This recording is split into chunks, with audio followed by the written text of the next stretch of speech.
Assalamu alaikum, bonjour et bienvenue à tous. J'espère sincèrement que vous allez tous bien. Nous allons, Inch'Allah, continuer la série de réfutations contre M. Wood qui a fait une série d'émissions télévisées dans lesquelles il propose de prouver aux musulmans que le Coran contient beaucoup d'erreurs et de nombreuses contradictions.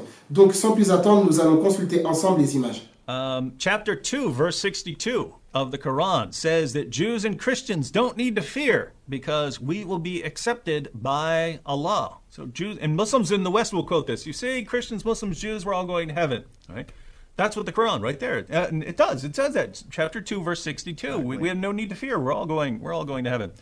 But then chapter 3, verse 85 says that the only religion accepted by Allah is Islam.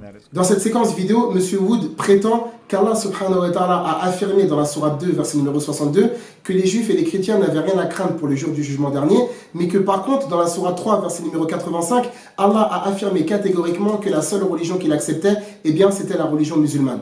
Donc ici, selon lui ainsi que son collègue, ceci constitue une erreur flagrante et une contradiction évidente au sein du noble Coran. Donc la première des choses à savoir, dans un premier temps, c'est que la religion de tous les prophètes et messagers d'Allah est identique et similaire. Il s'agit de la religion de l'islam. Comme Allah l'a mentionné dans la sourate 3, verset numéro 19, « Inna dina indallahi l'islam » ainsi que dans la sourate 3, verset numéro 85, « وَمَنْ يَبْتَغِ غَيْرَ الْإِسْلَامِ دِينًا فَلَنْ يُقَبَلَ مِنْهُ وَهُوَ فِي الْآخِرَةِ مِنَ الْخَاسِرِينَ » Également dans la sourate 5, verset numéro 3, وَرَضِيتُ لَكُمُ الْإِسْلَامَ دِينًا. Et vous pouvez également retrouver une autre occurrence similaire dans la sourate 24, verset numéro 55. C'est-à-dire que l'ensemble des envoyés d'Allah, qu'ils soient prophètes ou messagers, eh bien, étaient soumis à la religion de l'islam et c'était des musulmans. Dans la sourate 10, verset numéro 72, concernant le prophète Noé, que la paix divine soit sur lui, wa umirtu an akuna minal muslimin. S'agissant de Abraham et son fils, dans la sourate 2, verset numéro 128, Rabbana waj'alna muslimayn laka wa min dhurriyyatina ummatan muslimatan lak. Également par rapport au prophète Moïse, que la paix divine soit sur lui, dans la sourate 10, verset numéro 95, وقال موسى يا قوم إن كنتم آمنتم بالله فعليه توكلوا إن كنتم مسلمين. C'est la même chose par rapport au prophète Jacob, que la paix divine soit sur lui, dans la sourate 2, verset numéro 132. وَوَصَّى بِهَا إِبْرَاهِيمُ بَنِيهِ وَيَعْقُوبُ يَا بَنِي يَا بَنِيَّ إِنَّ اللَّهَ اصْطَفَى لَكُمُ الدِّينَ فَلَا تَمُوتُنَّ إِلَّا وَأَنْتُمْ مُسْلِمُونَ. Et son fils Joseph va reprendre une parole similaire dans la sourate 12, verset numéro 101. Tawaffani muslima. Les apôtres de Jésus également eux-mêmes étaient musulmans. Sourate 3, verset numéro 52. Amanna billah wa shahad bi anna muslimun. Et le prophète Mohammed alayhi salatu wassalam était également un musulman. Sourate 6, verset numéro 163. Wa bidhalika umirt wa ana awwalul muslimin. Donc l'ensemble des prophètes d'Allah subhanahu wa ta'ala étaient des musulmans. Ceci était l'ouverture de la réfutation. La deuxième des choses, pour bien comprendre la sourate 2, verset numéro 62, il faut au préalable correctement comprendre sourate 2, verset numéro 38. فَإِمَّا يَأْتِيَنَّكُمْ مِنِّي هُدًى فَمَنْ تَبِعَ هُدَايَ فَلَا خَوْفٌ عَلَيْهِمْ وَلَا هُمْ يَحْزَنُونَ. Ici, là, dans ce passage-là, Allah subhanahu wa ta'ala, il informe qu'à chaque fois qu'un guide va venir, les personnes qui vont le suivre, eh bien, elles ne seront pas affligées et elles ne connaîtront pas la crainte. Si vous regardez bien, c'est exactement les mêmes attributs qu'Allah a mentionnés dans la sourate 2, verset numéro 62, que nous allons citer tout de suite. Sourate 2, verset numéro 62, Inna alladhina amanu, walladhina hadu, wal nasara, wal sabi'in, man amana billah, wal yawmil akhir, wa amila saliha, falahum ajruhum inda rabbihim, wa la khawfun alayhim, wa la hum yahzanun. Regardez bien ici là. Le passage qu'on a cité dans la sourate 2, verset numéro 38, et le passage de sourate 2, verset numéro 62, eh bien si vous regardez bien, la récompense, elle est identique et similaire. À partir de maintenant, on va rentrer dans l'explication du verset. Lorsqu'Allah il nous dit Inna alladhina amanu, certes ceux qui ont cru. Allah subhanahu wa ta'ala nous parle des musulmans qui ont suivi le prophète Mohammed alayhi salatu wassalam. Walladhina hadu. Walladhina hadu, ici c'est ceux qui ont suivi le prophète Moïse, que la paix divine soit sur lui. Et comme je l'ai mentionné au préalable, eux aussi étaient des musulmans. Et il faut bien faire attention lorsqu'on traduit par ceux qui se sont judaïsés. En réalité, lorsqu'on dit Alladhina hadu, il y a certains qui nous disent parmi les savants que l'origine de ce mot, en réalité, c'est le repentir. Ça signifie le repentir. Comme Allah a mentionné dans la sourate 7, verset numéro 145, Inna hudna ilayk. Inna hudna, écoute, hudna ilayk, Yahud, alladhina hadu, ceux qui se sont repentis. Donc ici, là, ces gens-là, c'est les gens qui ont suivi Moïse de son temps. Ensuite, lorsqu'Allah dit Wan Nasara, qui a été traduit par les chrétiens, mais en réalité, il ne s'agit pas des chrétiens. Il s'agit de ceux qui ont suivi le prophète Jésus, que la paix divine soit sur lui, de son temps. C'est la raison pour laquelle Jésus disait dans la Bible, dans le livre de Jean, chapitre 14, verset numéro 6, « Je suis le chemin, la vérité et la vie, nul ne va au Père sans passer par moi. » C'est la même chose que Pierre va reprendre dans Actes des Apôtres, chapitre 4, verset 12, lorsqu'il dit « Il n'y a de salut en aucun autre ». Mais ces deux versets ici, Jean 14, 6, ainsi que Actes des Apôtres 4, 12, en réalité, c'est un message qui est adressé aux Israélites. Ça veut dire que du temps de Jésus, que la paix divine soit sur lui, eh bien évidemment, effectivement, celui qui va suivre Jésus aura le pardon des péchés et pourra obtenir de la félicité et des plaisirs et des jouissances du paradis le jour de la résurrection. Mais sauf qu'ici, on ne parle pas des juifs et des chrétiens contemporains. On parle des gens qui ont suivi Moïse de son temps, ainsi que les gens qui ont suivi Jésus de son temps. C'est la raison pour laquelle ceux qui ont suivi Jésus et Moïse, eh bien, en réalité, ce sont nos frères en religion.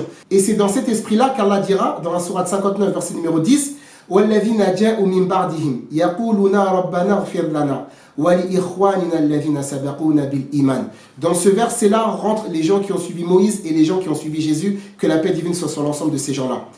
La deuxième des choses, Monsieur Wood, c'est honteux de citer sourate 2 pour confirmer votre thèse. Pourquoi? Parce que dans la sourate 2, verset numéro 111, Allah il dit وَقَالُوا لَنْ يَدْخُلَ الْجَنَّةِ إِلَّا مَنْ كَانَ هُودًا أَوْ نَصَارَى تِلْكَ أَمَانِيُّهُمْ قُلْ هَاتُوا بُرْهَانَكُمْ إِنْ كُنْتُمْ صَادِقِينَ بَلَ مَنْ أَسْلَمَ celui qui s'est soumis à l'islam بَلَ مَنْ أَسْلَمَ وَجْهَهُ لِلَّهِ وَهُوَ مُحْسِنٌ فَلَهُ أَجْرُهُ عِنْدَ رَبِّهِ وَلَا خَوْفٌ عَلَيْهِمْ. Rappelez-vous ce qu'on a dit tout à l'heure, وَلَا خَوْفٌ عَلَيْهِمْ وَلَا هُمْ يَحْزَنُونَ. Pour qui? Pour celui qui s'est soumis à l'islam. Première chose. Deuxième des choses, Sourate 2, verset numéro 120. وَلَنْ تَرْضَ عَنْكَ الْيَهُودُ وَلَا النَّصَارَى حَتَّى تَتَّبِعَ مِلَّتَهُمْ قُلْ إِنَّ هُدَى اللَّهِ هُوَ الْهُدَى.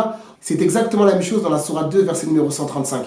وَقَالُوا كُونُوا هُدًى أَوْ نَصَارَى تَهْتَدُوا. C'est la même chose qu'on entend encore aujourd'hui. قُلْ بَلْ مِلَّةَ إِبْرَاهِيمَ حَنِيفًا وَمَا كَانَ مِنَ الْمُشْرِكِينَ. C'est pour ça maintenant regardez bien. Allah il nous dit non, mais plutôt la religion d'Ibrahim alayhi salatu wassalam. Quelle était sa religion? Toujours dans la même sourate, sourate 2, verset numéro 130. إِذْ قَالَ لَهُ رَبُّهُ أَسْلِمْ قَالَ أَسْلَمْتُ لِرَبِّ الْعَالَمِينَ. Je me soumets et je suis un musulman. Sourate 3, verset numéro 67. مَا كَانَ إِبْرَاهِيمُ يَهُودِيًّا وَلَا نَصْرَانِيًّا وَلَكِنْ كَانَ حَنِيفًا مُسْلِمًا وَمَا كَانَ مِنَ الْمُشْرِكِينَ. Et si vous regardez bien, toujours dans la sourate 2, verset numéro 140 cette fois-ci, Allah nous dit أَمْ تَقُولُونَ إِنَّ إِبْرَاهِيمَ وَإِسْمَاعِيلَ وَإِسْحَاقَ وَيَعْقُوبَ وَالْأَسْبَاطِ كَانُوا هُودًا أَوْ نَصَارَى. C'est la raison pour laquelle, juste un tout petit peu plus haut, sourate 2, verset numéro 137, فَإِنْ آمَنُوا بِمِثْلِ مَا آمَنْتُمْ بِهِ فَقَدِ اهْتَدَوْا. C'est la raison pour laquelle Allah subhanahu wa ta'ala, dans la sourate 3, verset numéro 20, nous dit وَقُلْ لِلَّذِينَ أُوتُوا الْكِتَابَ وَالْأُمِّيِّينَ أَأَسْلَمْتُمْ فَإِنْ أَسْلَمُوا فَقَدِ اهْتَدَوْا. Donc en résumé, la sourate 2, verset numéro 62, lorsque Allah nous parle, et ça c'est une erreur de traduction, lorsqu'on parle de ceux qui se sont judaïsés et les chrétiens, on ne parle pas des contemporains, on parle de ceux qui ont suivi Moïse et ceux qui ont suivi Jésus. Et étant donné que Moïse et Jésus étaient des prophètes musulmans, eh bien les gens qui les ont suivis étaient également des musulmans. C'est la raison pour laquelle Allah subhanahu wa ta'ala leur a garanti le succès le jour de la résurrection. Et justement ce passage-là n'est en aucun cas en contradiction avec Sourate 3, verset numéro 85. Mais comme j'ai l'habitude de dire, c'est facile de faire des émissions télévisées quand les musulmans ne sont pas là. Et c'est justement là où vous êtes fort et c'est justement là où vous êtes compétent. Mais je répète, je persiste et je signe.